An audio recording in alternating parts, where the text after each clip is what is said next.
ನಮಸ್ಕಾರ ಸ್ನೇಹಿತರೆ KA, SDA ಎಕ್ಸಾಮ್ಸ್ಗಳೇನಿದೆ, ಸಾಮಾನ್ಯ ಕನ್ನಡದಲ್ಲಿ ಇತ್ತೀಚೆಗೆ ನಿಮ್ಗೆ ಗೊತ್ತಿದೆ KA ಎಷ್ಟು ಕಠಿಣವಾದ ಪ್ರಶ್ನೆಗಳು ಕೇಳ್ತಾ ಇದೆ ಅಂತ. ಸೊ ಅದೇ ಪ್ಯಾಟರ್ನ್ ನಲ್ಲಿ ಒಂದಷ್ಟು ಇಂಪಾರ್ಟೆಂಟ್ ಕಠಿಣ ಪ್ರಶ್ನೆಗಳು ತಗೊಂಡಿದ್ದೀನಿ. ಸೊ ಎಕ್ಸಾಮ್ಸ್ಗೆ ನಿಮಗೆ ನಮ್ಮ ಮ್ಯಾರಥಾನ್ ವಿಡಿಯೋಸ್ಗಳು ಹೆಲ್ಪ್ ಆಗುತ್ತೆ. SDA ಎಕ್ಸಾಮ್ಸ್ ಹತ್ರ ಇದೆ. ಕಂಪ್ಯೂಟರ್ ಆಗಿರ್ಬೋದು, ಕನ್ನಡ ಆಗಿರ್ಬೋದು, ಇಂಗ್ಲಿಷ್ ಆಗಿರ್ಬೋದು, ಚೆಕ್ಔಟ್ ಮಾಡ್ಕೊಳ್ಳಿ. ಅಂಡ್ ಆಲ್ಸೋ ಎಲ್ಲ ಪ್ಲೇಲಿಸ್ಟ್ಗಳು ಇದೆ. ನಾವು ಮಾಡಿರ್ತಕ್ಕಂಥ ಲಿಂಕ್ ಡಿಸ್ಕ್ರಿಪ್ಷನ್ ಬಾಕ್ಸ್ ಅಲ್ಲಿ ಇದೆ. ಪ್ಲೇಲಿಸ್ಟ್ ಲಿಂಕ್ಗಳನ್ನ ನೀವು ತಾವು ನೋಡಬಹುದು. ಅಂಡ್ ಎಲ್ಲ ಲಿಂಕ್ಗಳನ್ನು ಕೊಡ್ತೀನಿ ಇದೇ ವಿಡಿಯೋದ ಕೆಳಗೆ ಡಿಸ್ಕ್ರಿಪ್ಷನ್ ಬಾಕ್ಸ್ ಅಲ್ಲಿ. ನಮ್ಮ ಟೆಲಿಗ್ರಾಮ್, ಇನ್ಸ್ಟಾಗ್ರಾಮ್ ಫಾಲೋ ಮಾಡಿಲ್ಲ ಮಾಡ್ಕೊಳ್ಳಿ, ಅದರ ಲಿಂಕ್ ಕೂಡ ಇದೇ ವಿಡಿಯೋದಲ್ಲಿದೆ ಸ್ನೇಹಿತರೆ. ಈ ಕಠಿಣ ಪ್ರಶ್ನೆಗಳಿದೆ, ಇದು KA ಇತ್ತೀಚೆಗೆ ಬಂದಿತ್ತಲ್ಲ ಸಾಮಾನ್ಯ ಕನ್ನಡ, ಆ ಪ್ಯಾಟರ್ನ್ ಅಲ್ಲಿ ಇದೆ. ತುಂಬಾ ಹೆಲ್ಪ್ ಆಗುತ್ತೆ ಇದು ಕೂಡ. ಸೊ ಹಾಗಾಗಿ ನೋಡೋಣ ಬನ್ನಿ, ಚೆನ್ನಾಗಿದೆ ಕ್ವಶನ್ಸ್ಗಳು. ಶಿವರಾಮ ಕಾರಂತರಿಗೆ ಸಂಬಂಧಿಸಿದ ಈ ಮುಂದಿನ ಹೇಳಿಕೆಗಳಲ್ಲಿ ತಪ್ಪಾಗಿರೋದು ಯಾವುದು ಅಂತ ಹೇಳಬೇಕು. ಹೇಳಿಕೆ 1, ಹೇಳಿಕೆ 2, ಹೇಳಿಕೆ 3. ಚೋಮನದುಡಿ, ಗರ್ಭಗುಡಿ, ಅಳಿದ ಮೇಲೆ, ಬೆಟ್ಟದ ಜೀವ ಇವರ ಕಾದಂಬರಿಗಳು. ಹೇಳಿಕೆ 2, ಹುಚ್ಚ ಮನಸ್ಸಿನ 10 ಮುಖಗಳು ಇವರ ಆತ್ಮಕಥೆ. ಬಾಲಪ್ರಪಂಚ ಇದು ಮಕ್ಕಳಿಗಾಗಿ ಬರೆದ ವಿಶ್ವಕೋಶ. ಇಲ್ಲಿ ಯಾವುದು ತಪ್ಪಾಗಿದೆ ಅಂತ ಹೇಳಬೇಕು. ನೋಡಿ, ಶಿವರಾಮ್ ಕಾರಂತರ ಬಗ್ಗೆ ಕವಿ ಕಾವ್ಯ ನಮ್ಮ ಟೆಲಿಗ್ರಾಮ್ ಅಲ್ಲಿ ಕೂಡ ಶೇರ್ ಮಾಡಿದ್ವಿ, ಚೆಕ್ ಮಾಡಿ. ಶೇರ್ ಮಾಡ್ತಾ ಇರ್ತೀವಿ ವಿಡಿಯೋ. ಒಂದು ಕವಿ ಕಾವ್ಯ ಕೃತಿಗಳ ಬಗ್ಗೆ ನಿಮ್ಗೆ ಪರಿಚಯ ಇರಬೇಕು. ಶಿವರಾಮ ಕಾರಂತರ ಬಗ್ಗೆ ನೋಡಿದ್ರೆ ತುಂಬಾ ಜ್ಞಾನಪೀಠ ಪ್ರಶಸ್ತಿ ಸುಮ್ಮನೆ ಸಿಕ್ಕಿಲ್ಲ ಅವ್ರಿಗೆ. ಓಕೆ, ಪದ್ಮಭೂಷಣ, ಪಂಪ ಪ್ರಶಸ್ತಿಗಳು, ಈ ತರದೆಲ್ಲ ಅವ್ರಿಗೆ ವಿಶ್ವಕೋಶ, ನಡೆದಾಳುವ ವಿಶ್ವಕೋಶ ಅಂತ ಕರಿತೀವಿ. ಹಾಗೆ ಕಡಲತ್ತಿರುವ ಭಾರ್ಗವ ಅಂತ ಕರಿತೀವಿ. ಉಡುಪಿ ಜಿಲ್ಲೆಯವರು ಗೊತ್ತಿರಬೇಕು ನಿಮಗೆ, ವೆರಿ ಇಂಪಾರ್ಟೆಂಟ್ ಇದು ಕೂಡ. ಸೊ ಇಲ್ಲಿ ನೋಡೋದಾದ್ರೆ ಅವರ ಕವನ ಸಂಕಲನಗಳು, ಪ್ರವಾಸ ಕಥನಗಳು, ವಿಶ್ವಕೋಶ, ಆತ್ಮಕಥನ, ಜೀವಚರಿತ್ರೆ, ಹಾಗೆ ಬರೆದಿರತಕ್ಕಂಥ ಕಾದಂಬರಿ, ನಾಟಕಗಳು ತುಂಬಾ ಇವೆ. ಇನ್ನುವೆ ನಾನು ಸ್ವಲ್ಪ ಲಿಸ್ಟ್ ತಗೊಂಡಿದ್ದೀನಿ, ಮುಖ್ಯವಾದದ್ದು ಮಾತ್ರ. ಇಲ್ಲಿ ಯಾವ್ದು ತಪ್ಪು ಅಂತ ಹೇಳೋದಾದ್ರೆ ಹೇಳಿಕೆ 1 ತಪ್ಪಿದೆ. ಯಾಕೆ ತಪ್ಪು ನೋಡಿ, ಚೋಮನದುಡಿ, ಗರ್ಭಗುಡಿ, ಅಳಿದ ಮೇಲೆ, ಬೆಟ್ಟದ ಜೀವ ಇದೆಯಲ್ಲ, ಅಳಿದ ಮೇಲೆ, ಬೆಟ್ಟದ ಜೀವ, ಚೋಮನದುಡಿ ಇದು ಕಾದಂಬರಿ, ಗರ್ಭಗುಡಿ ಬಂದು ನಾಟಕ. ಹಾಗೆ ಕಾದಂಬರಿ ಅಲ್ಲ, ಎಲ್ಲ ಗರ್ಭಗುಡಿ ಬಂದು ನಾಟಕ. ಎಸ್, ಇದು ಹೇಳಿಕೆ 2 ಕರೆಕ್ಟ್ ಇದೆ. ಹುಚ್ಚು ಮನಸ್ಸಿನ 10 ಮುಖಗಳು, ಆತ್ಮಕಥನೆ, ಬಾಲಪ್ರಪಂಚ, ಮಕ್ಕಳಿಗೆ ಬರೆದ ವಿಶ್ವಕೋಶ. ನಾನು ಇಲ್ಲೇ ತೋರಿಸಿದೆ ನಿಮ್ಗೆ ಇರ್ತಾನೆ. ವಿಶ್ವಕೋಶ, ಕಲಾ ಪ್ರಪಂಚ, ಪ್ರಾಣಿ ಪ್ರಪಂಚ, ಬಾಲಪ್ರಪಂಚ ಅಂತಿದೆ. ಪ್ರವಾಸ ಕಥನದಲ್ಲಿ ನೋಡೋದಾದ್ರೆ ನಿಮಗೆ ಇಲ್ಲಿ ಪ್ರವಾಸ ಕಥನ ಇದೆ. ಇನ್ನು ಚಲನಚಿತ್ರ ಆಗಿರ್ತಕ್ಕಂಥದ್ದು ಯಾವ್ದು, ಚಿಗುರುದ ಕನಸು, ಅದಕ್ಕೆ ರಾಜ್ಯ ಪ್ರಶಸ್ತಿ ಸಿಕ್ಕಿದೆ. ಚೋಮನದುಡಿ, ಬೆಟ್ಟದ ಜೀವ, ಮುಖಜೀವ ಕನಸುಗಳು. ಆತ್ಮಕಥನ ನಿಮ್ಗೆ ಹೇಳಿದೆ, ಹುಚ್ಚು ಮನಸ್ಸು 10 ಮುಖಗಳಾಗಿರ್ಬೋದು. ಓಕೆ, ಈ ಚೋಮನದುಡಿ, ಬೆಟ್ಟದ ಜೀವ ಇದೆಯಲ್ಲ, ಇವೆಲ್ಲ ಕಾದಂಬರಿಗಳು. ಅಳಿದ ಮೇಲೆ ಆಗಿರ್ಬೋದು. ಓಕೆ, ಇವೆಲ್ಲ ಕಾದಂಬರಿಗಳು. ಆದ್ರೆ ನಿಮ್ಗೆ ಗರ್ಭಗುಡಿ ಇದೆಯಲ್ಲ, ಇದೊಂದು ನಾಟಕ. ಅರ್ಥ ಆಗ್ತಿದೆಯಲ್ಲ ಸ್ನೇಹಿತರೆ? ಹಿಂಗೆ ಕ್ವಶನ್ಸ್ KL ಬರ್ತವೆ. ಫೈನ್, ನೆಕ್ಸ್ಟ್ ಬರ್ತೇನೆ. ಈ ಮುಂದಿನ ಹೇಳಿಕೆಗಳಲ್ಲಿ ಪ್ರಕೃತಿ ಭಾವಕ್ಕೆ ಸಂಬಂಧಿಸಿದ ತಪ್ಪಾದ ಹೇಳಿಕೆಯನ್ನ ಹೇಳ್ಬೇಕು ನಾವು.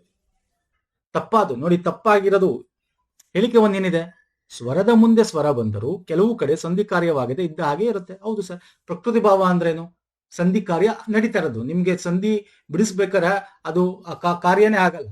ಓಕೆ, ಒಂದ್ ಕಡೆ ಲೋಪ ಆಗಮ ಅಂತ ಅನ್ಸುತ್ತೆ ನಮ್ಗೆ, ಸ್ವರ ಪ್ಲಸ್ ಸ್ವರ ಇದೆಯಲ್ಲ ಅಂತ ಹೇಳಿ, ಬಟ್ ಅದು ಆಗಲ್ಲ. Yes, this option is correct ಅಲ್ವಾ?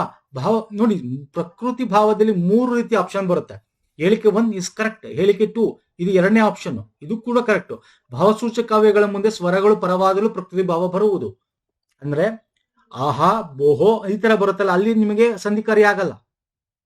ಭಾವನೆ ತಾನೇ ಭಾವಸೂಚಕ ಕಾವ್ಯ ಅಂದ್ರೇನು? ಭಾವಸೂಚಕ ಕಾವ್ಯ ಅಂದ್ರೇನು ನಾನು ನಿಮಗೆ ತೋರಿಸ್ತೀನಿ, I will show you. Okay, ಇಲ್ಲಿ ನೋಡಿ, 3 ರೀತಿ ಆಗಲ್ಲ. ಒಂದು, ಸ್ವರದ ಸೂರ ಬಂದು ಲೋಪ ಆಗಮ ಈ ತರ ಸಂಧಿಕಾರ್ಯಗಳಾಗದೆ ಇದನ್ನ ಪ್ರಕೃತಿ ಭಾವ ಅಂತೀವಿ. ಅಂದ್ರೆ ಅಣ್ಣ, ಇತ್ತ ಬಾ ಅಂತೆಲ್ಲ ಇರುತ್ತೆ. ದೇವರೇ, ಇನ್ನೇನು ಗತಿ, ಇವೆಲ್ಲ ಆಗಲ್ಲ, ದೇವರೇ. ಅದೇ ರೀತಿ ಇಲ್ಲಿ ಭಾವಸೂಚಕ ಕಾವ್ಯಗಳಾದ ಆಹಾ, ಅಬ್ಬ, ಅಯ್ಯೋ, ಅಟಕಟ, ಓಹೋ ಈ ತರದಾದ್ರೂ ಕೂಡ ಆಗಲ್ಲ. ಇನ್ನೊಂದಿದೆ, ಅಂದ್ರೆ ಅಯ್ಯೋ ಅವನಿಗೇನಾಯ್ತು, ಇನ್ನು ಸಂಧಿ ಮಾಡಕ್ಕಾಗತ್ತಾ? ಅಯ್ಯೋ ಪ್ಲಸ್ ಅವನಿಗೇನಾಯ್ತು, ಆಗಲ್ಲ. ಇನ್ನೊಂದು ಯಾವುದು, ಇಲ್ಲಿ ಆ ಸ್ವರದ ಮುಂದೆ ಆ, ಐ, ಔ, ಇ ಬಂದ್ರೆ, ಆ, ಐ, ಔ, ಇ ನೆನಪಿಟ್ಕೋಬೇಕಿದ್ ಕರೆಕ್ಟ್ ಆಗಿ. ಇಲ್ಲಿ ಏನ್ ಕೊಟ್ಟಿದ್ದಾನೆ ಅಂತ. ಆಪ್ಷನ್ 3 ತಪ್ಪು. ಆಕ್ಚುಲಿ ಸರಿ ಇದು, ಬಟ್ ಇಲ್ಲಿ ಕೊಟ್ಟಿರೋದ್ರಲ್ಲಿ ತಪ್ಪು. ಯಾವ್ದ್ಯಾವ್ದು ಅಂದ್ರೆ 3ನೇ ಆಪ್ಷನ್ ಏನು ಅಂದ್ರೆ, ಪ್ರಕೃತಿ ಭಾವ ಸಂಧಿ ಕಾರ್ಯ ಆಗದೆ ಇರ್ತಕ್ಕಂಥದ್ದು ಏನು ಅಂದ್ರೆ, ಆ ಎಂಬ ಶಬ್ದದ ಮುಂದೆ ಆ, ಐ, ಔ ಸ್ವರಗಳು ಬಂದರೆ ಶಕ್ತಿ. ಅಂದ್ರೆ ಆ ಅಂಗಡಿ, ಆ ಆಶ್ಚರ್ಯ, ಆ ಔತಣ್ಯ. ಓಕೆ, ಈ ತರ ಇಲ್ಲೇನ್ ಕೊಟ್ಟಿದ್ದಾನೆ, ಐ ಅಂತ ಸೇರಿಸ್ಬಿಟ್ಟ, ಐ ಅಲ್ಲ. ಸೊ ಹಂಗಾಗಿ ಆಪ್ಷನ್ 3 ತಪ್ಪು. ಹೇಳಿಕೆ 3 ಮಾತ್ರ ತಪ್ಪು. ನಮ್ಗೇನ್ ಕೇಳಿರೋದು, ತಪ್ಪಾದ ಹೇಳಿಕೆ. ಸೊ ಪ್ರಕೃತಿ ಭಾವದ ಬಗ್ಗೆ ಗೊತ್ತಿರಲಿ. ಡೆಫಿನೇಷನ್ಸ್ ಎಲ್ಲರಿಗೂ ಗೊತ್ತಿರುತ್ತೆ, ಬಟ್ 3 ಇದರಲ್ಲಿ ಆಪ್ಷನ್ಸ್ ಬರುತ್ತೆ. 3 ರೀತಿ ಅಂದ್ರೆ, ಒಂದು ಭಾವಸೂಚಕ ಕಾವ್ಯಗಳು, ಇನ್ನೊಂದು ಪೃಥ ಸ್ವರಗಳು ಮುಂದೆ ಬಂದಾಗ, ಇನ್ನೊಂದು ನಿಮ್ಗೆ ಆ ಎಂಬ ಶಬ್ದದ ಮುಂದೆ ಆ, ಔ, ಐ, ಔ ಸ್ವರಗಳು ಬಂದಾಗ. ಓಕೆ, ಐ, ಔ ಸರಿ ಇಲ್ಲ, ಐ ಅಲ್ಲ, ಈ ತಪ್ಪು. ಈ ಇದೆಯಲ್ಲ, ಇದಕ್ಕೆ ತಪ್ಪು ಇದು. ಫೈನ್ ಸರ್, ಅರ್ಥ ಆಯ್ತಲ್ಲ? ಯಾಕೆ ಈ ಆಪ್ಷನ್ ತಪ್ಪು ಅಂದ್ರೆ, ಇನ್ನೊಂದ್ಸಲ ಹೇಳ್ತೀನಿ, ಈ ಆಪ್ಷನ್ ಯಾಕೆ ತಪ್ಪು ಅಂದ್ರೆ ಅವ್ನು ತಪ್ಪು ಕೊಟ್ಟಿದ್ದಾನೆ. ಯಾವ ತಪ್ಪು ಕೊಟ್ಟಿದ್ದಾನೆ? ಇದು ಕರೆಕ್ಟ್ ಇದೆ, ಈ ಅಂತ ಕೊಟ್ಟಿದ್ದಾನೆ, ಇದು ತಪ್ಪು. ಫೈನ್ ಸರ್, ನೆಕ್ಸ್ಟ್ ಬರ್ತೀನಿ. ಈ ವಾಕ್ಯಗಳನ್ನು ಕೆಳಗೆ ನೀಡಿರುವ ವಾಕ್ಯಗಳ ಸಹಾಯದಿಂದ ಪೂರ್ಣಗೊಳಿಸಬೇಕು. ಗುರು ಒಂದಾದ ಏಳು. ಓಕೆ, ಇದು ನಿಮ್ಗೆ ತುಂಬಾ ಈಸಿ ಇದೆ. ಆದ್ರೆ ನಾನು ನಮ್ಮ ಗ್ರಾಮರ್ ಅಲ್ಲಿ ನೋಡಿದ್ರೆ ಗೊತ್ತಿರತ್ತೆ, ಇವೆಲ್ಲ ಮಾಡಿದೀವಿ. ಗ್ರಾಮರ್ ಲಿಂಕ್ ಕೊಟ್ಟಿರ್ತೀನಿ ಇವೆಲ್ಲ ಸ್ನೇಹಿತರೆ. ಗುರು ಒಂದಾದ ಏಳು, ಇದು ನಿಮಗೆ ಒಂಥರ ಪದ್ಯ ತರ ನೆನ್ಪಿಟ್ಕೋಬೇಕು, ಓದಿದ್ರೆ ಗೊತ್ತಿರುತ್ತೆ. ಗುರು ಒಂದಾದ ಏಳು ಉತ್ಪಲಂ, ಗುರು ಮೊದಲ ಮೂರಾರ್ಗೆ ಶಾರ್ದೂಲಂ, ಗುರು ನಾಲ್ಕಾಗಿರಂತೂ ಸ್ಟದ್ಗರೆ, ಲಘುಧನ್ವಂ ಗುರುಧ್ವನ್ವಮಾಗಿರೆ ಸ್ಮತ್ತೇಭ. ಆಪ್ಷನ್ 3. ಓಕೆ, ವೃತ್ತಗಳಲ್ಲಿ ಹೋದ್ರೆ 6 ಖ್ಯಾತ ಕರ್ನಾಟಕ ವೃತ್ತಗಳಲ್ಲಿ ಅದನ್ನ ಗುರುತಿಸ್ಬೇಕು ಅಂದ್ರೆ ಲಘು ಗುರು ಆಧಾರದ ಮೇಲೆ ಈ ಪದ್ಯ ನೆನ್ಪಿಟ್ಕೋಬೇಕು ಅಲ್ವಾ. ಗುರು ಒಂದಾದ ಏಳು ಉತ್ಪಲಂ, ಗುರು ಮೊದಲ್ ಮೂರಾರ್ಗೆ ಶಾರ್ದೂಲಂ, ಗುರು ನಾಲ್ಕಾಗಿರಂತೂ ಸದ್ಗರೆ, ಗುರು ದ್ವಂದ್ವಂ ಗುರುದ್ವಂದ್ವಮಾಗಿ ಮತ್ತೆ ಲಘುದ್ವಯ ತ್ರಿಗುರುವಿಕ್ಕಂ ಮಹಾಸದ್ಗರ. ಓಕೆ, ಒಂಥರ ಶ್ಲೋಕ ತರ ನೆನ್ಪಿಟ್ಕೋಬೇಕಾಗತ್ತೆ ಇದನ್ನ. ಚೆನ್ನಾಗಿದೆ ಆಕ್ಚುಲಿ ಇದು. ಓಕೆ, ಇದನ್ನ ನೆನ್ಪಿಟ್ಕೊಳ್ಳಿ. ನೋಡಿ ಎಂತ ಕ್ವಶನ್ಸ್ ಗಳು ಕೇಳ್ತಾನೆ ಅಂತ. ಓಕೆ, ಒಂದ್ ಕಡೆ ಷಟ್ಪದಿಗಳಿಗೆ ಎಷ್ಟು ಬರುತ್ತೆ ಮೊದಲನೇ ಎರಡನೇ ಸಾಲ, ಅದನ್ನ ಒಂದ್ ಕಡೆ ಕೇಳ್ತಾನೆ. ವೃತ್ತಗಳ ಬಗ್ಗೆನೂ ಕೇಳ್ತಾನೆ ಎಕ್ಸಾಮ್ ಅಲ್ಲಿ. ಫೈನ್, ನೆಕ್ಸ್ಟ್ ಬರ್ತಾನೆ. ಮಮಿಂಕೆಯಾದ ಡೋಳ್ ಅಂತಿದೆ ಇಲ್ಲಿ. ಇದು ಏನನ್ನು ಸೂಚಿಸುತ್ತೆ? ಡೋಳ್, ಓಳ್ ವಿಭಕ್ತಿ ಪ್ರತ್ಯಯಗಳನ್ನ ಸೂಚಿಸುತ್ತೆ. ನೋಡಿ, ವಚನಗಳಂತೂ ಅಲ್ಲ, ಕೃತ್ ಪ್ರತ್ಯಯ ಇರಬೇಕು ಅಥವಾ ತದ್ದಿತ ಪ್ರತ್ಯಯಗಳಿರ್ಬೇಕು. ಆದ್ರೆ ಕೃತ್ ಪ್ರತ್ಯಯ ತದ್ದಿತ ಪ್ರತ್ಯಯ ಅಂದ್ರೇನು? ಕೃದಂತ ತದ್ದಿದಂತ ಸರ್, ಇದು ಕೃದಂತ. ಕೃತ್ ಅಂದ್ರೆ ಕೃದಂತ, ತದ್ದಿತ ಪ್ರತ್ಯಯ ಅಂತ ತದ್ದಿತ ಅಂತ ನಾಮಪದ, ಇದು ಕ್ರಿಯಾಪದ. ಕೃತ್ ಅಂದ್ರೇನು? ನಾಮ ಕೃತ್ ಪ್ರತ್ಯಯ ಅಂದ್ರೆ ಕ್ರಿಯಾಪದದ. ಓಕೆ, ಇದಂತೂ ಗೊತ್ತು, ಫಸ್ಟ್ ಹೇಳ್ಬಿಡ್ತೀನಿ ನೋಡಿ. ಓಳ್ ನಿಮ್ಗೆ ಹಳೆಗನ್ನಡ ಪ್ರತ್ಯಯ ಕೇಳಿದ ರಾಮನೋಳ್, ಹಂಗೆ ಇಲ್ಲೂ ಕೂಡ ಮಮಿಂಕೆಯದೋಳ್, ಓಳ್ ಕೇಳಿರೋದು. ಸೊ ವಿಭಕ್ತಿ ಪ್ರತ್ಯಯದ ಬಗ್ಗೆ ಹೇಳ್ತಕ್ಕಂಥದ್ದು ಇದು. ಅಂಡ್ ಇಲ್ಲಿ ಕೃತ್ ಪ್ರತ್ಯಯ ಅಂದ್ರೆ, ಕೃತ್ ಅಂದ್ರೆ ಕ್ರಿಯಾ ಅಂದ್ರೆ ಮೂಲ ಧಾತುಗಳಿಗೆ ಸೇರಿ ಕ್ರಿಯೆ ರೂಪಿಸ್ತಕ್ಕಂಥದ್ದು, ಕೃದಂತ ಆಗ್ತಕ್ಕಂಥದ್ದು ಕೃತ್ ಪ್ರತ್ಯಯಗಳಂತೀವಿ. ಅಂದ್ರೆ ಅಲ್ಲಿ ಕಾಲಸೂಚಕ ಇರುತ್ತೆ ಮತ್ತೆ ಪ್ರತ್ಯಯ ಇರುತ್ತೆ. ಈಗ ನೋಡು ಮೂಲ ಧಾತು, ವ ಯಾವುದು ಕಾಲಸೂಚನೆ ಮಾಡ್ತಕ್ಕಂಥದ್ದು, ಇದು ಪ್ರತ್ಯಯ. ಹಂಗೆ ತದ್ದಿತ ಪ್ರತ್ಯಯ ಅಂದ್ರೆ ನಾಮಪದ. ನಾಮಪದಗಳ ಮೇಲೆ ಬೇರೆ ಬೇರೆ ಅರ್ಥಗಳನ್ನು ತರಲು ಇಕೆ ವಂತ ಇಕೆ ವಂತ ಈಗ ಅಂತೆಲ್ಲ ಸೇರತ್ತಲ್ಲ, ಅದನ್ನ ನಾವು ತದ್ದಿತಾಂತ ಪ್ರತ್ಯಯಗಳು ಅಂತ ಕರಿತೀವಿ. ಓಕೆ, ಇವೆಲ್ಲ ಮಾಡಿದೀವಿ ನೋಡಿ. ತದ್ದಿತಾಂತ ಕೃದಂತ ಇಲ್ಲಿ ನಿಮ್ಗೆ ಇದು ನೋಡಿ, ಕ್ವಶನ್ಸ್ ಏನಕ್ಕೆ ಈಗ ನಿಮ್ಗೆ ಡಿಫಿಕಲ್ಟಿ ಆಗ್ತಾ ಇರೋದು ಸ್ನೇಹಿತರೆ ಇಷ್ಟೇ. ನಿಮ್ಗೆ ಡೈರೆಕ್ಟ್ ಕ್ವಶನ್ಸ್ ಕೇಳ್ತಾ ಇಲ್ಲ. ನಾವು ಮಾಡಿರ್ತಕ್ಕಂಥ ಚಾಪ್ಟರ್ಗಳು ನೀವು ಲೈನ್ ಟು ಲೈನ್ ನೆನ್ಪಿಟ್ಕೊಂಡು ಅರ್ಥೈಸ್ಕೊಂಡು ನೀವು ವ್ಯಾಕರಣ ಓದ್ಬೇಕು ಅನ್ನೋದು ಇದಕ್ಕೋಸ್ಕರ. ಇಲ್ಲಿ ನಿಮ್ಗೆ ಡೈರೆಕ್ಟ್ ಕ್ವಶನ್ ಇಲ್ಲ, ಇದೆಲ್ಲ ಮಾಡಿದೀವಿ. ಈ ಒಂದು ಫ್ಲೋ ಚಾರ್ಟ್ ಕೊಟ್ಟಿದೀವಿ ನಿಮ್ಗೆ. ಇಲ್ಲಿ ಏನಾಗುತ್ತೆ ಅಂತಂದ್ರೆ, ಕೃದಂತದಲ್ಲಿ ಏನ್ ಬರುತ್ತೆ, ಕೃದಂತ ನಾಮ, ಕೃದಂತ ಭಾವ್ಯ, ತದ್ದಿತಾಂತ ಏನ್ ಬರುತ್ತೆ, ಇವೆಲ್ಲ ಏನ್ ಬರುತ್ತೆ, ಕೃತ್ ಪ್ರತ್ಯಯ ಅಂದ್ರೇನು, ಓಕೆ, ಹೆಂಗ್ ಇದಕ್ಕೆ ಸೇರಿದಾಗ ಹಿಂಗ್ ನೆನ್ಪಿಟ್ಕೋಬೇಕು, ಇಲ್ಲಿ ನಿಮಗೆ ನಾಮಪದ ನೆನ್ಪಿಟ್ಕೋಬೇಕು. ಸೊ ಇವೆಲ್ಲ ನಾವ್ ಏನ್ ಮಾಡಿದೀವಲ್ಲ, ಪ್ರತಿಯೊಂದು ಲೈನುಗಳು ನೀವು ಅರ್ಥೈಸ್ಕೊಂಡು ಓದಿದಾಗ ಇಲ್ಲಿ ನಿಮಗೆ ನೀವು ಮೊನ್ನೆ ಕೇಳಿದ್ದ ಕೇಳಿದ್ದ ಸ್ತ್ರೀಲಿಂಗದಲ್ಲಿ ಬರ್ತಕ್ಕಂಥ ಪ್ರತ್ಯಯ ಇತ್ತಿ ಗಿತ್ತಿ ಈ ಒಂದು ಉದಾಹರಣೆ ಕೊಟ್ಬಿಟ್ಟು ನಿಮಗೆ ಕೇಳಿದ್ದ. ಓಕೆ, ಸ್ತ್ರೀಲಿಂಗದಲ್ಲಿ ಬರ್ತಕ್ಕ ತದ್ದಿತಾಂತದಲ್ಲಿ. ಸೊ ಈ ತರ ನಿಮಗೆ ಪ್ರತಿಯೊಂದನ್ನು ಕೂಡ ಇಂಪಾರ್ಟೆಂಟ್ ಆಗುತ್ತೆ ಸ್ನೇಹಿತರೆ. ಓಕೆ, ಸೊ ಇಲ್ಲಿ ಏನು ಸರ್, ಓಲ್ಡ್ ಅಂತ ಬರುತ್ತೆ, ಇದು ವಿಭಕ್ತಿ ಪ್ರತ್ಯಯ ಸೇರೋದು. ಕೃತ್ ಪ್ರತ್ಯಯನೂ ಅಲ್ಲ, ತದ್ದಿತ ಪ್ರತ್ಯಯನೂ ಅಲ್ಲ. ಅರ್ಥ ಆಗ್ತಿದೆಯಲ್ಲ? Yes sir. ನೆಕ್ಸ್ಟ್ ಬರ್ತೇನೆ. ಮುಂದಿನ ಪದಗಳಲ್ಲಿ ಶುದ್ಧ ರೂಪಗಳನ್ನು ಗುರುತಿಸಿ. ಮಹಿಧರ. ಮಹಿಧರ ಅಂದ್ರೇನು? ಮಹಿ ಅಂದ್ರೆ ಭೂಮಿಯನ್ನ ಹಿಡಿದಿಡುವವನು, ಹಿಡಿದಿಟ್ಕೊಂಡಿರ್ತಕ್ಕಂಥದ್ದು ಅಂದ್ರೆ ಯಾವ್ದು ಕರೆಕ್ಟ್? ಮಹಿಧರ, ಆಪ್ಷನ್ 4. ಇದು ಶುದ್ಧ ರೂಪ. ನೆಕ್ಸ್ಟ್, ಈ ಕೆಳಗಿನ ಗುಂಪಿಗೆ ಸೇರದ ಸಂಯೋಜನೆ ಗುರುತಿಸಬೇಕು. ಗುಂಪಿಗೆ ಯಾವ್ದು ಸೇರಲ್ಲ ಅಂತ. ಮನೆ, ಹೊಲ, ಹಿತ್ತಲು, ಮರ. ಎಸ್, ಇದೆಲ್ಲ ನೋಡಿ, ಇದು ದೇಶೀಯ ಪದಗಳು. ಗಿಡ, ನೆಲ, ಆಳು, ತೆಂಕಡಿ, ಇದು ಕೂಡ ದೇಶೀಯ ಅಂದ್ರೆ ಕನ್ನಡ. ಕಮ್ಮೆಗೆ, ಬಿಳಿದು, ರಾಗಿ, ಬೆಲ್ಲ, ಇದು ಕೂಡ ಕನ್ನಡ ಅಂದ್ರೆ ದೇಶೀಯ ಪದಗಳು. ಅರ್ಜಿ, ರೈತ, ಕಾಗದ, ಬಂದಕು, ಇದು ಯಾವುದು ಸರ್? ಇದು ಹಿಂದೂಸ್ತಾನಿ ಅಂದ್ರೆ ಇದು ಸೇರಲ್ಲ ಗುಂಪಿಗೆ ಅಲ್ವಾ. ಮೂರು ಇವೆಲ್ಲ ನಮ್ಗೆ ದೇಶೀಯ ಪದಗಳು ಅಲ್ವಾ ಸರ್? ದೇಶೀಯ ಅಚ್ಚ ಕನ್ನಡ ಪದಗಳು ನಮ್ಮ. ನೋಡಿ ಇಲ್ಲಿ ಕೊಟ್ಟಿರೋದೆಲ್ಲ ಇದೆ ಇಲ್ಲಿ. ಈಗ ಮನೆ, ಹೊಲ, ಕಿತ್ತಲು, ಮರ. ಮನೆ, ಹೊಲ, ಹಿತ್ತಲು, ಮರ ಇದೆ, ಗಿಡ ಇದೆ, ತೆಂಕಣ, ಮೂಡಣ, ಪಡಗಣ, ಇವೆಲ್ಲ ಇವೆ. ಓಕೆ, ಇನ್ನೇನಿದೆ ಸರ್ ಅಲ್ಲಿ? ಗಿಡ, ನೆಲ, ಆಳು, ಕಮ್ಮೆಗೆ, ಬಿಳಿದು. ಓಕೆ, ಗಿಡ, ನೆಲ, ಆಳು ನೋಡಿ ಇಲ್ಲಿ. ಕಮ್ಮಗೆ, ಬಿಳಿದು ಇದೆಯಾ? ರಾಗಿ, ಜೋಳ, ಬೆಲ್ಲ, ಅದೇ ತಾನೇ ಕೊಟ್ಟಿರೋದಿದೆ. ಅರ್ಜಿ ರಹಿತ ಕಾಗದ ಬಂದು ನಿಮಗೆ ಸಂಸ್ಕೃತ ಅಲ್ಲ, ಅದು ಹಿಂದೂಸ್ತಾನಿ. ಸಂಸ್ಕೃತನ ಕೊಟ್ಟಿದ್ದೀನಿ, ಹಿಂದೂಸ್ತಾನಿ ಬರುತ್ತೆ ನೋಡಿ. ಅರ್ಜಿ, ಓಕೆ, ಜಮೀನು, ರೈತ, ಕಾಗದ, ಬಂದೂಕ, ಇವೆಲ್ಲ ಹಿಂದೂಸ್ತಾನಿ ಪದಗಳು ನೋಡಿ. ಇವೆಲ್ಲ ಇದೆಯಲ್ಲ, ಇದೆಲ್ಲ ನಾವು ಗ್ರಾಮರಲ್ಲೂ ಕೊಟ್ಟಿದ್ದೀವಿ. ಗ್ರಾಮರ್ ವಿಡಿಯೋ ದಯವಿಟ್ಟು ನೋಡಿ ಸ್ನೇಹಿತರೆ. ಪೋರ್ಚುಗೀಸ್ ಪದಗಳು, ಹಿಂದೂಸ್ತಾನಿ, ಪರ್ಷಿಯನ್, ಇಂಗ್ಲಿಷ್, ಕನ್ನಡ ಅಥವಾ ದೇಶೀಯ ಪದಗಳು, ಸಂಸ್ಕೃತ ಭಾಷೆಯಿಂದ ಪದಗಳು, ಇವೆಲ್ಲ ಎಕ್ಸಾಮ್ ಅಲ್ಲಿ ಕೇಳ್ತಾ ಇರ್ತಾರೆ. ಸೊ ನೆಕ್ಸ್ಟ್ ಬಂದ್ಬಿಡ್ತೀನಿ. ಮುಂದಿನ ಪದಗಳಲ್ಲಿ ಗುಂಪಿಗೆ ಸೇರದಿರೋದು ಹೇಳಬೇಕು. ಮಹತ್ವಾಕಾಂಕ್ಷೆ, ಮಹತ್ತರ, ಮಹಾತ್ಮ, ಮಹದ್ವಾರ. ಇಲ್ಲಿ ಬೇರೆ ರೀತಿ, ಎರಡು ರೀತಿ ಮಾಡ್ಬೋದು, ಬಟ್ ಈ ಸಿಂಪಲ್ ಆಗಿರೋ ತಿಳ್ಕೊಂಡು ನೋಡಿ. ಮಹತ್ವಾಕಾಂಕ್ಷೆ ಇಟ್ಕೊಂಡಿರ್ತೀವಿ, ಏನೋ ಮಾಡಬೇಕು ಅಂತ, ಸಾಧನೆ ಮಾಡಬೇಕು ಅಂತ. ಮಹತ್ತರ, ಅದು ಕೂಡ ಏನೋ ಸಾಧನೆ ಮುಂದೆ ವಿಷನ್ ಇಟ್ಕೊಂಡಿರ್ತೀವಿ. ಮಹದ್ವಾರ ಅಂತ ದೊಡ್ಡದು. ಇಲ್ಲಿ ನೋಡಿ, ಇಲ್ಲಿ ಮಹಾತ್ಮ ಅಂದ್ರೆ ಯಾರೋ ಅದನ್ನ ಮಾಡಿರ್ತಾನೆ. ಇದು ಒಂದ್ ರೀತಿ ನಾವ್ ಹೇಳೋದು ಇಟ್ಕೊಂಡಿರೋದು ಅಂದ್ರೆ ಏನ್ ಹೇಳ್ಬೋದು, ನಪುಂಸಕ ಅಂತ ಹೇಳ್ಬೋದಾ ಅದನ್ನ ಲಿಂಗದಲ್ಲಿ ನೋಡಕ್ ಹೋದ್ರೆ. ಅಂದ್ರೆ ಇದನ್ನ ನಾವು ಏನೋ ಮಾಡ್ಬೇಕು ಅಂತ ಮಾಡ್ಬೇಕು, ಇದೊಂದು ಏನ ಅಭೌತಿಕ ಅಂತ ಹೇಳ್ಬೋದು. ಮಹಾತ್ಮ ಅಂತಕ್ಕಂಥದ್ದೇನಿದೆ, ಮಾಡಿರೋನು. ಇಲ್ಲಿ ಒಬ್ಬಂದು ಬಗ್ಗೆ ಮಾತಾಡ್ತಾ ಇದ್ದೆ, ಅವ್ನು ಮಹಾತ್ಮ ಆಗಿದ್ದಾನೆ. ಸೊ ಈ ಮೂರು ಹೋಲ್ಸ್ಕೊಂಡ್ರೆ ಇದು ನಮ್ಮ ಗುಂಪಿಗೆ ಸೇರಲ್ಲ. ಸೊ ಮಹಾತ್ಮ is the right answer. Okay, next ಬರ್ತೇನೆ. ಶಂಕರನಿಗೆ ವಿದ್ಯಾರ್ಥಿ ವೇತನ ಸಿಕ್ಕಿತೆಂಬುದನ್ನು ಅವನಿಂದಲೇ ಕೇಳಿದೆನು. ಇಲ್ಲಿ ಅದ್ಯಾಹಾರ ನೋಡಿ, ಅದ್ಯಾಹಾರ ಬಗ್ಗೆ ಇದು ಇತ್ತೀಚೆಗೆ ಬಂದಿತ್ತು ಕೇಳಿ ಕೂಡ. ಅದ್ಯಾಹಾರ ಅಂದ್ರೆ ಉಪಸಂಹಾರ, ಕನ್ಕ್ಲೂಷನ್ ಅಂತಾನು ಹೇಳ್ಬೋದು, ಕನ್ಕ್ಲೂಷನ್ ಅಂತ. ಅಥವಾ ನಾವು ಅಲ್ಲಿರೋದ್ನ ಯಾರ ಬಗ್ಗೆ ಹೇಳಿರ್ತಕ್ಕಂಥ ಒಂದು, ಈಗ ಫಾರ್ ಎಕ್ಸಾಂಪಲ್ ರಾಮ ಹೋದನು ಅಂತ ಇರ್ತಾನೆ, ರಾಮ ಹೋದನು. ಇಲ್ಲಿ ರಾಮ ಎಲ್ಲಿ ಹೋಗ್ತಾನೆ ಅನ್ನೋದು, ಅಂದ್ರೆ ಕಾಡಿಗೆ ಹೋದಂತ ಅರ್ಥ ಮಾಡ್ಕೋಬೇಕು, ಅಂದ್ರೆ ಇಲ್ದಿರ್ತಕ್ಕಂಥ ಅರ್ಥ ಮಾಡ್ಕೋಬೇಕು, ಅದು ಅದ್ಯಾಹಾರ. ಬಟ್ ಇಲ್ಲಿ 3 ತರ ಬರುತ್ತೆ. ಇಲ್ಲಿ ಈ ಕ್ವಶನ್ ಕೇಳಿರೋದೇನು, ಅಧ್ಯಾಹಾರ ಮಾಡಿಕೊಂಡಾಗ ಕರ್ತೃ ಯಾರಾಗ್ತಾರೆ ಅಂತ. ಅಂದ್ರೆ ಇಲ್ಲಿ ಏನ್ ಕೊಟ್ಟಿದ್ದಾನೆ, ಶಂಕರನಿಗೆ ವಿದ್ಯಾರ್ಥಿ ವೇತನ ಸಿಕ್ಕಿತೆಂಬುದು ಅವನಿಂದಲೇ ಕೇಳಿದನು. ಓಕೆ, ಕರ್ತೃ ಕರ್ಮ ಕ್ರಿಯೆ. ಕರ್ತೃ ಅಂದ್ರೆ ಯಾರು, ಯಾರಿಂದ ಯಾರು ಏನಾಯ್ತು ಅಂತ, ಯಾರು ಯಾರಿಗೆ ಏನ್ ಮಾಡ್ದ ಅಂತ ಕ್ರಿಯೆ. ಇಲ್ಲಿ ಶಂಕರನಿಗೆ ವಿದ್ಯಾರ್ಥಿ ಸಿಕ್ಕಿತೆಂಬುದನ್ನು ಅವನಿಂದಲೇ ಕೇಳಿದನು. ಅಂದ್ರೆ ಇಲ್ಲಿ ಯಾರು ಕೇಳ್ತಾ ಇರೋದು, ಈಗ ನಾನ್ ಮಾತಾಡ್ತಾರೆ ನಾನು, ಸೊ ನಾನು ಕರ್ತೃ. ಕರ್ತೃ ಯಾರು ಸರ್, ಯಾರು ಯಾರಿಂದ, ನಾನು ನನ್ನ ಬಗ್ಗೆ ನಾನು ಮಾತಾಡ್ಕತ್ತೆ. ಈಗ ನಾನು ಹೇಳ್ತೀನಿ ಅಂತ ಇಟ್ಕೊಳ್ಳಿ ಪದನ, ಶಂಕರನಿಗೆ ವಿದ್ಯಾರ್ಥಿವನ್ನ ಸಿಕ್ತು ಅಂತ ನಾನು ಅವನಿಂದ ಕೇಳ್ದೆ ಅಂತೀನಂತೆ ಅನ್ಕೊಳ್ಳಿ. ಈಗ ನಾನು ಹಂಗಂದೆ ಅಂದ್ರೆ ಇಲ್ಲಿ ಯಾರು ಕರ್ತೃ, ಯಾರು ಇಲ್ಲಿ ಕೇಳಿದ್ರು ಕರ್ತೃ. ಕರ್ತೃ ಅಂದ್ರೆ ನಾನಿಲ್ಲಿ. ಓಕೆ, ಕೇಳೋದಿದೆಯಲ್ಲ, ಕೇಳೋದು ಕ್ರಿಯೆ, ಯಾರಿಂದ, ಕರ್ಮ, ಅದು ಶಂಕರನಿಂದ ವಿದ್ಯಾರ್ಥಿ ವೇತನ ಸಿಕ್ಕುತ್ತಂತ ಅವನಿಂದಲೇ. ಅವನಿಂದಲೇ ಅಂದ್ರೆ ಯಾರು, ಶಂಕರ. ಇಲ್ಲಿ ಕರ್ತೃ ಕೇಳಿದ್ರು, ಕರ್ಮ ಕೇಳಿಲ್ಲ, ಕರ್ತೃ ಇಸ್ ನಾನು. ಅರ್ಥ ಆಗ್ತಿದೆಯಲ್ಲ. ಸೊ ಅಧ್ಯಾಹಾರ ಅಂದ್ರೆ ತರ್ಕದ ಮೂಲ ತಲುಪೋದು, ಒಂದು ತೀರ್ಮಾನ, ಒಂದು ಊಹೆ. ಬಿಟ್ಟು ಹೋಗಿರೋ ಮಾತುಗಳನ್ನು ಸಂದರ್ಭಕ್ಕೆ ತಕ್ಕಂತೆ ಸೇರಿಸಿಕೊಳ್ಳುವುದು ಅಂತ ಅರ್ಥ. ಅಂದ್ರೆ ಅಪೂರ್ಣ ವಾಕ್ಯವನ್ನು ಅರ್ಥವನ್ನ ಕುಳಿಸಿಕೊಳ್ಳಲು ಬೇಕಾದ ಶಬ್ದಗಳನ್ನು ಮನಸ್ಸಲ್ಲಿ ಸೇರಿಸಿಕೊಳ್ಳುವ ಪ್ರಕ್ರಿಯೆ. ಅಂದ್ರೆ ಇಲ್ಲಿ ಅಪೂರ್ಣ ವಾಕ್ಯ ಅಂತಲ್ಲ, ಇಲ್ಲಿ ಕರ್ತೃ ಯಾರು ಅಂತ ಕೇಳಿದ್ರು. ಕರ್ತೃ ನಾನು ಅಂತಿಲ್ಲ, ಇಲ್ಲಿ ಬರೀ ಕೇಳಿದೆನೋ ಅಂತಿದೆ. ಕೇಳಿದೆನೋ ಅಂದ್ರೆ ಯಾರು, ನಾನು. ಸೊ ನಾನು ಇಸ್ ದ ರೈಟ್ ಆನ್ಸರ್. ಅರ್ಥ ಆಗಿದೆ ಅನ್ಕೋತೀನಿ ಕಾನ್ಸೆಪ್ಟ್ ಸ್ನೇಹಿತರೆ. Yes sir.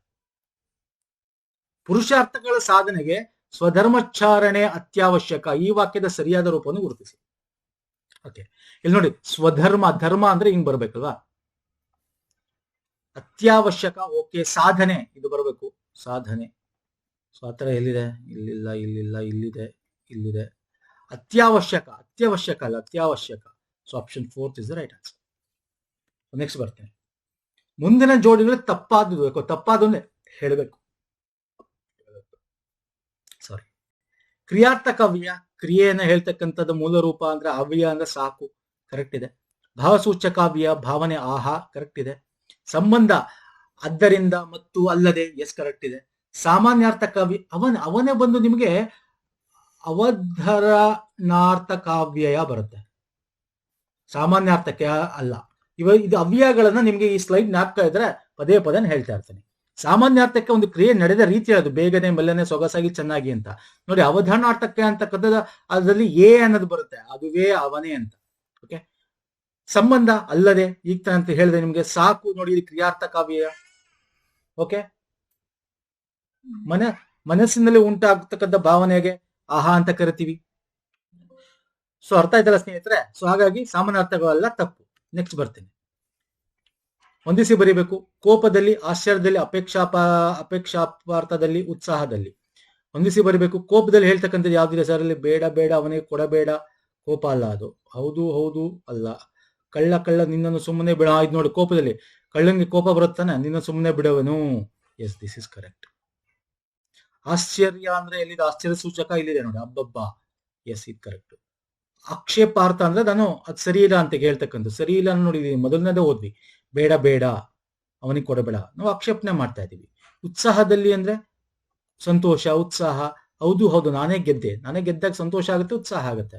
ಸೊ ಯಾವ್ದಿದೆ ಸರ್? ಡಿಗೆ 2, 4, 5, ಆಪ್ಷನ್ 1 ಕರೆಕ್ಟ್ ಅಲ್ವಾ ಸರ್? ಬಿಗೆ 5, yes, option 1 is the right answer. ಅಖ್ಯಾತ ಅಂದ್ರೆ ಕಾಲಸೂಚಕದಲ್ಲಿ ಹೇಳ್ತೀವಿ, ಕ್ರಿಯಾ ಪ್ರಧಾನವಾದದ್ನ ಅಖ್ಯಾತ ಅಂತೀವಲ್ಲ ಸರ್.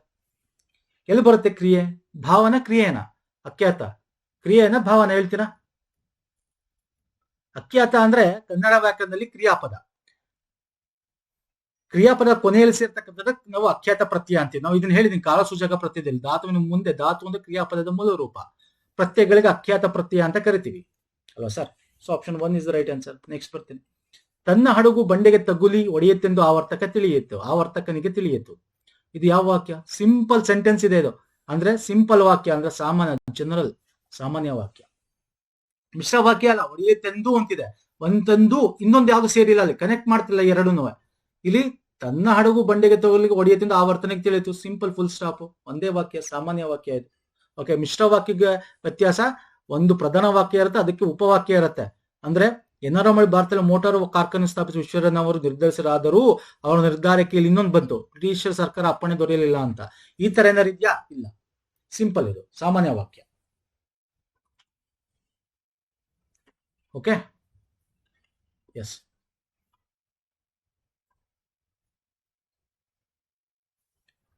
ಸಪ್ತ ಸ್ವರಗಳು ಈ ಸಮಾಸ ಪದದ ಸರಿಯಾದ ವಿಗ್ರಹ ವಾಕ್ಯ ರೂಪ ಯಾವುದು? ಅಂದ್ರೆ ಸಮಾಸ ಬೆಳಬೇಕು, ಸಪ್ತ ಅಂದ್ರೆ 7, ಸಪ್ತಗಳಿಂದಾದ ಸ್ವರ ಎಲ್ಲಿದೆ? ಸಪ್ತಗಳಾದ ಸ್ವರಗಳು. ನೆಕ್ಸ್ಟ್, ವಿರಾಟ್ ರೂಪ ಪದವನ್ನು ಬಿಡಿಸ್ಬರಬೇಕು. ವಿರಾಟ್ ರೂಪ ಅಂದ್ರೆ ವಿರಾಟವಾದ ರೂಪ, ಇಲ್ಲಿದೆ ವಿರಾಟ್ ರೂಪ. ಇಟ್ ಇಸ್ ಜಸ್ಟ್ ಸಂಧಿ, ಕರೆಕ್ಟ್ ಇದೆ. ವಿರಾಟ್ ರೂಪ ನೋಡಿ, ವಿರಾಟ್ ಟಾ ಅಂದ್ರೆ ಡಾ ಬರ್ತದೆ, ವಿರಾಡ್ ಟಾ ಡಾ, ಅದೇ ಒಂದು ಇದು ಜಸ್ತ ಸಂಧಿ ಏನ್ ಹೇಳುತ್ತೆ? ಜಗ್ಬಗಡದ ಆದೇಶ, ವಿರಾಟ ಡಾ. ಎಸ್ ಸರ್, ಪೂರ್ವ ಶಬ್ದದ ಕೊನೆಯಲ್ಲಿರುವ ಕಚಟ ತಪಗಳಿಗೆ ಅದೇ ಒಂದು ವರ್ಗದ 3ನೇ ಅಕ್ಷರ ಅದೇ ತಾನೇ ಬಂದಿರೋದಿಲ್ಲೂ ಕೂಡ. ಫಾರ್ ಎಕ್ಸಾಂಪಲ್ ಷಡಾನಗ ಶಟ್ ಅಂತ ಬರುತ್ತೆ, ಡಾಗೆ ನಾ. ಸೊ ಇದೇ ತರ ಇದು ಕೂಡ ಅಷ್ಟೇ, ವಿರಾಟ್ ಟ ರೂಪ, ಟ ಪೂರ್ವ ಪದದ ಕೊನೆ ಅಕ್ಷರ ಯಾವ್ದು? ಇದು ಪೂರ್ವ ಪದ, ಇದು ಕೊನೆ ಅಕ್ಷರ ಟ, ಟಾಗೆ ಡಾ ಬಂದಿದೆ. ವಿರಾಟ್ ರೂಪ, ವಿರಾಟ್ ಪ್ಲಸ್ ರೂಪ. ಓಕೆ, ನೆಕ್ಸ್ಟ್ ಮರಗಾಲು, ಇದು ಯಾವ ಸಮಾಸಕ್ಕೆ ಉದಾಹರಣೆ? ಬಿಡಿಸಿ. ಮರದ ಗಾಲು ಅಥವಾ ಮರದಿಂದ ಮಾಡಿರ್ತಕ್ಕಂಥ ಕಾಲು, ಮರದ ಗಾಲು ಅಂದ್ರೆ ಇದು ತತ್ಪುರುಷ, ತತ್ಪುರುಷದಲ್ಲಿ ಗಾಲು ಲೂ ಇದೆ, ಮರದ ಆ ಪ್ಲಸ್ ಕಾಲು ಅಂದ್ರೆ ಷಷ್ಠಿ ಅಲ್ಲ ಸರ್? ಮರಗಾಲು ಅಂದ್ರೆ ಮರದ ಕಾಲು, ಕಾಲು ಕಾ, ಮರದ ಆ ಷಷ್ಠಿ, ಸಿಂಪಲ್. ಓಕೆ, ಇದ್ಯಾಕೆ ತತ್ಪುರುಷ ಆಗುತ್ತೆ? ಇಲ್ಲಿ ಮರದ ಬಂತು, ಕಾಲು ಬಂತು, ನಾಮಪದ 2, ಆದ್ರೆ ಕಾಲು ಇಲ್ಲಿ ನಮಗೆ ಪ್ರಧಾನ. ಯಾಕೆ ಪ್ರಧಾನ? ಇದು ಮರದ ಬದಲು ಕಬ್ಬಿಣದ ಗಾಲು ಆಗ್ಬೋದಾಗಿತ್ತು ಅಲ್ವಾ? ಯಾವ್ದು ಬೇಕಾದ್ರೆ ಹಾಕ್ಬೋದಾಗಿತ್ತು, ಚೇಂಜ್ ಆಗುತ್ತೆ ನಾಮಪದ, ಬಟ್ ಪ್ರಧಾನ ಯಾವುದು? ಕಾಲು. ಹಾಗೆ ತತ್ಪುರುಷ ಸಮಾಸ. ಎಸ್. ಋತ, ವ್ರತ, ವೃಥ, ವೇದೆ ನೋಡಿ, ಇದು ಈಸಿ ನೋಡಿದೆ. ವೇದೆ ಅಂದ್ರೆ ನಮ್ಗೇನೋ ಬೇನೆ ಆಗ್ತಾ ಇದೆ, ವೇದೆ ಅಂತಂದ್ರೆ ಏನ್ ಹೇಳ್ಬೋದು? ಕಷ್ಟ, ತೊಂದರೆ ಅಲ್ವಾ ಸರ್? ವ್ರತ ಮಾಡೋದು ಅಂದ್ರೆ ನಿಮ್ಗೆ ಗೊತ್ತಿದೆ, ಯಜ್ಞ ವ್ರತ, ಆ ವ್ರತ, ಈ ವ್ರತ ಇದೆಯಾ, ನಿಯಮ ಯಜ್ಞ ಇದೆ. ಎಸ್. ಓಕೆ, ಆಮೇಲೆ ವೃತ ಅಂತಂದ್ರೆ ಈ ವೃತ ಬೇಡ, ಈ ವೃತ ಬೇಡ, ಇದು ವೃತ ಅಂದ್ರೆ ವೃತ ವ್ಯರ್ಥ ಮಾಡ್ದ ಅಂತ. ಆಕ್ಚುಲಿ ವ್ಯರ್ಥ ವೃತ ಎರಡೂ ಒಂದೇನೆ. ವೃತ ನಾವು ಇದನ್ನೆಲ್ಲ ನೋಡ್ತಿರ್ತೀರ ಸಂಭಾಷಣೆಗಳಲ್ಲಿ, ಅಲ್ಲಿ ವೃತ ಇದು ಸುಮ್ಮನೆ ಆಯ್ತು ಅಂತೀವಿ. ಸೊ ವೃತ ಅಂದ್ರೆ ವ್ಯರ್ಥ. ಸೊ ಸಿಗೆ 2 ಎಲ್ಲಿದೆ? ಇಲ್ಲಿದೆ.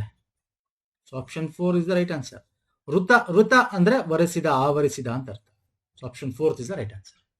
ಓಕೆ, ಒಂದಷ್ಟು ಡಿಸ್ಕಸ್ ಮಾಡಿ, ಇನ್ನೂ ತುಂಬಾ ಡಿಫಿಕಲ್ಟಿ ಇದೆ. ಕೆಎ ಪ್ಯಾಟರ್ನ್ ಇತ್ತೀಚೆಗೆ ಬಂದಿರತಕ್ಕ ಪ್ಯಾಟರ್ನ್ ಸ್ನೇಹಿತರೆ, ಎಲ್ಲಾ ರೀತಿ ತಗೋತೀನಿ. ವಿಡಿಯೋ ಇಷ್ಟ ಆಗಿದೆ ಲೈಕ್ ಮಾಡಿ, ಶೇರ್ ಮಾಡಿ, ಸಬ್ಸ್ಕ್ರೈಬ್ ಮಾಡಿ. ಪ್ಲೇ ಲಿಸ್ಟ್ ಮತ್ತೆ ಮ್ಯಾರಥಾನ್ ವಿಡಿಯೋಗಳು ಏನಿದೆ ಅದು ಕೊಟ್ಟಿರ್ತೀನಿ ಲಿಂಕು. ಇವಾಗೆಲ್ಲ ಸ್ವಲ್ಪ ಡಿಫಿಕಲ್ಟಿ ಬರುತ್ತೆ, ಹಾಗಾಗಿ difficulty question series KA pattern ತಗೋತಾ ಇದೀವಿ. ಪ್ಲೇ ಲಿಸ್ಟ್ ಲಿಂಕ್ ಕೊಟ್ಟಿರ್ತೀನಿ ಇದೇ ವಿಡಿಯೋದ ಕೆಳಗೆ ಡಿಸ್ಕ್ರಿಪ್ಷನ್ ಬಾಕ್ಸ್ ಅಲ್ಲಿ. ನಮ್ಮ ಟೆಲಿಗ್ರಾಮ್, ಇನ್ಸ್ಟಾಗ್ರಾಮ್ ಫಾಲೋ ಮಾಡಿಲ್ಲ ಮಾಡ್ಕೊಳ್ಳಿ ಸ್ನೇಹಿತರೆ. ನೆಕ್ಸ್ಟ್ ವಿಡಿಯೋ ಪುನಃ ಸಿಗ್ತೀನಿ. ನಮಸ್ಕಾರ, ಧನ್ಯವಾದಗಳು. Thank you so much.